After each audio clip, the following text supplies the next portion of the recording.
Well, trucking cases have its own issues and difficulties when you first get a case.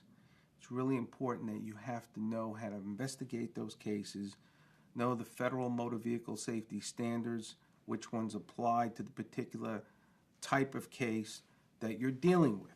We deal with various engineers and trucking experts, and we have the financial wherewithal to make sure that those experts are promptly paid and are retained and get out to the accident site.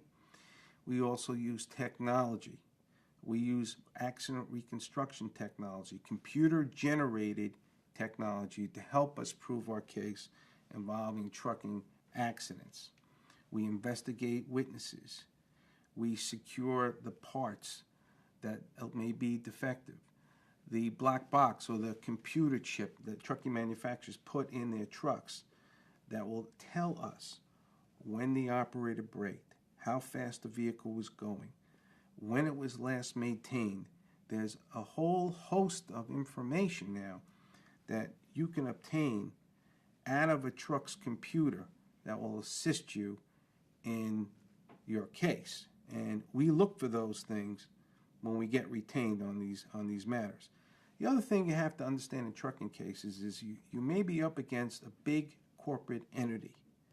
These trucking companies are national companies, and they have certain internal procedures, and they hide certain documents, and they do things now over the computer where a representative who spoke to the truck driver who got a statement will send it over an email and may now claim it's privileged and confidential. So you not only have to know how to get the information from the situs of the accident, but you also have to know how to get it out of the corporate environment which controls the claims process.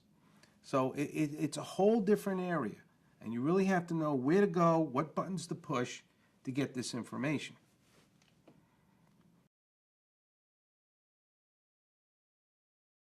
Well, in my career, I've had many cases that have impacted my life, and helping various families through tragic times. One of which is the death of my secretary, Michelle Brazubi. And the story with her goes like this. She was coming to work at 8 o'clock in the morning, and a truck, which was a car carrier on the opposite side of the highway, lost the wheel. It bounced over the center divider and decapitated her, and went on to kill her and seriously injure another driver. And it was very traumatic for me. At that time, I didn't know exactly what to do other than to get a hold of that truck. I went down to court to seek a court order. I secured the truck. I called in a team of engineers.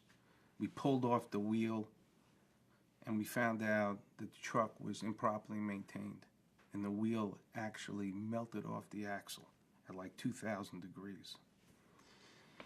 I was really livid about it. I filed suit against the trucking company. The trucking company took it down to a laboratory that actually investigated the Challenger disaster.